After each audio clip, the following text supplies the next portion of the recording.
Hello, I'm Eric Snodgrass. Thank you for watching this Ag Forecast brought to you by Agrible, the makers of Morning Farm Report.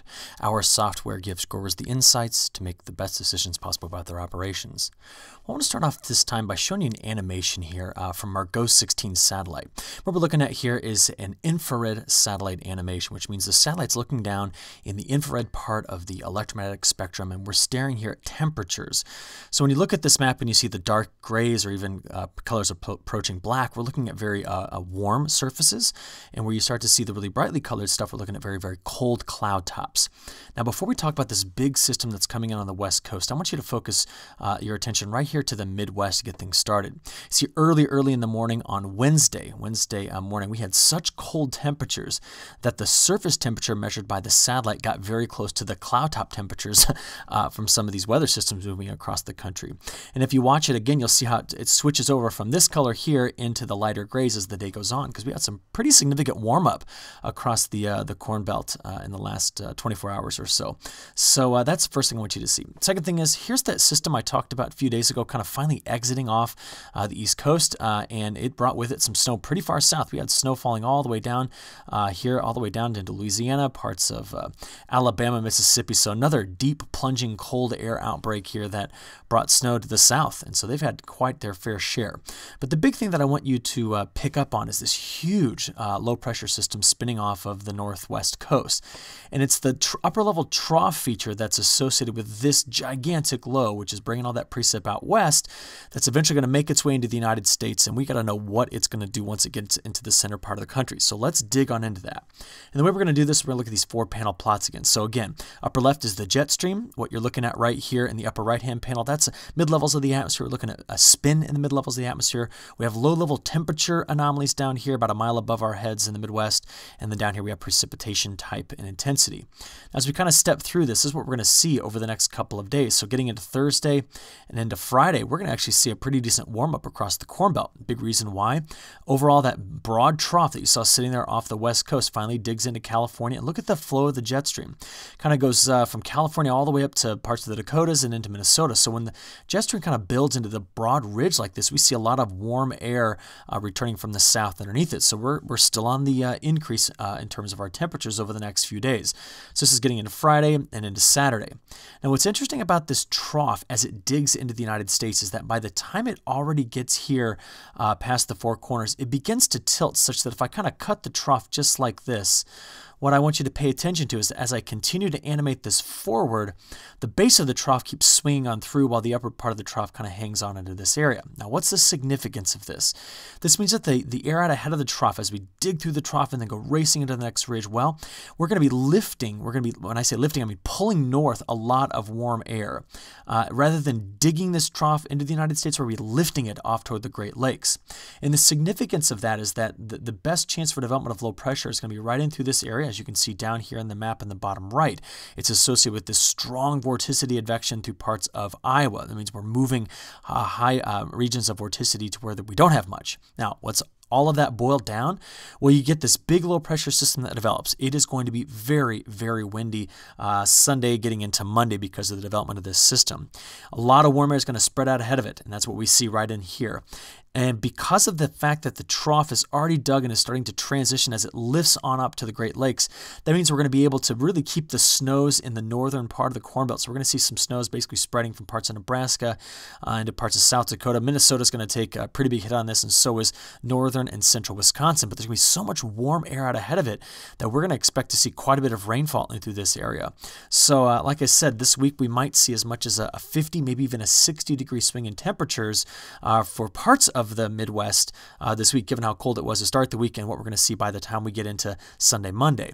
Now, there is also the threat here because we're going to have such strong forcing. There's going to be a pretty powerful cold front that comes through that we could get out ahead of it, and then once it comes through, we could have a couple of chances for possibly a thunderstorm. We're going to be missing a crucial ingredient, which is having a lot of instability in the atmosphere. But with these systems, they're able to really force the air up pretty violently. We could get some, not just heavy rains in through here, but also maybe some thunderstorms. So we have to be on the lookout for that. Now, what I want to show you here is that after this system passes, because the trough tends to lift, we don't really get a massive Arctic plunge of air like we've seen where we go back into the single digits or below zero. Yes, it's windy after the system passes on Tuesday, and it's going to be cold behind that cold front, but it's not quite the same level of cold that we've seen recently. And then I want you to see this. I mentioned that we're kind of into a more, maybe a slightly milder pattern, and that's because as soon as that trough exits, another ridge starts to build in the center part of the country. So now I'm getting us all the way out to the 25th here, but the operational GFS model does bring another ridge in. So we're kind of on this roller coaster. It's just that the big dips in the roller coaster, those deep troughs, they don't seem to be quite as deep in the next few that come through the Corn Belt. And so consequently, we tend to have less bitterly cold weather. But still, we're still going to have a quite active pattern moving forward, so we're going to have to keep a close eye on this. Seems to be about one big system a week is what we're tending to watch right now. So you can see, again, another big trough dipping in here out ahead of it, warm air, but as it dips through, we'll have to watch that one, and we'll give you an update on that in our next video. So the big picture here, again, if I just come back and reiterate this, is going to be the development of this low-pressure system right here. Again, mostly a rain event if you are in southern Wisconsin, eastern Iowa, Illinois, Missouri, Indiana, southern Michigan. All the snow is going to hang out on the backside again because that trough is lifting out rather than digging deeper. The trajectory of the winds is such it's going to move it toward the Great Lakes rather than plunging it through the Ohio River Valley, which is going to keep a lot of folks out of the major snow unless you're in these states in through here.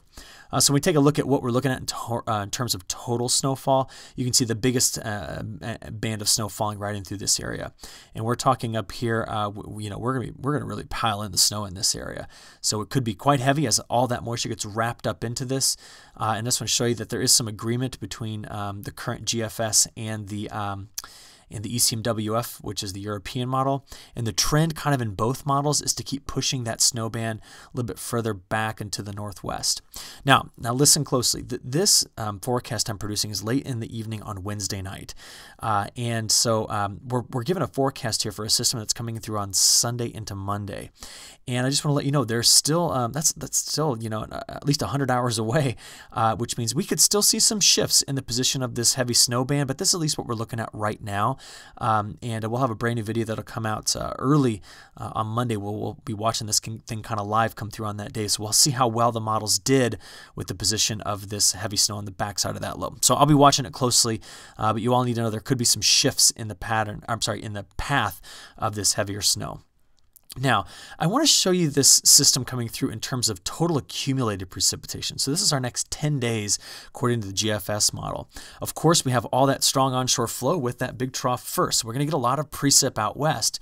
But you can see as the system goes through, this is the main area in which it brings precipitation. Now, we have another Gulf system that's going to come through and kind of hit down here. But really the places that are quite dry right now, which is kind of the region I'm circling here in the southeast, and then getting over to the central United States, this area, honestly, they're not picking up much precip out of this system. In fact, if I just step back and kind of show you not a 10-day, but maybe a 9-day, you can see that we're missing a lot of precip in the middle part of this country. And I want to show you a map of the last 60 days in terms of the percent of normal rainfall. And I just looked it up at the local weather station here at Amarillo. And the last time the panhandle of Texas saw precipitation, at least the majority of it, was on October 6th of last year. And that kind of goes for parts of, not Missouri, but Kansas and Oklahoma. And the reason why I'm concerned is that this area, of course, we grow a lot of hard red winter wheat in here and cotton in here. And so this area has been dry. It's staying dry. And I got to watch this closely because I don't want to see this same drought here by the time we get into April and May. I'd love to see it go away because if drought establishes in this area, it does have the tendency to spread to the north and east and into the Corn Belt with time. So we have to keep a close eye on what's going on right there. Now, speaking of drier weather, let's take a trip south of the border here, get south of the equator and talk about South America. This is a map showing the last 30 days expresses a percent of normal precipitation. And what we have seen is that the eastern growing regions in Brazil have been drying out slowly. Now, this isn't really going to affect soybean production. We're already in harvest in the northern growing regions here, like Mato Grosso and places like that.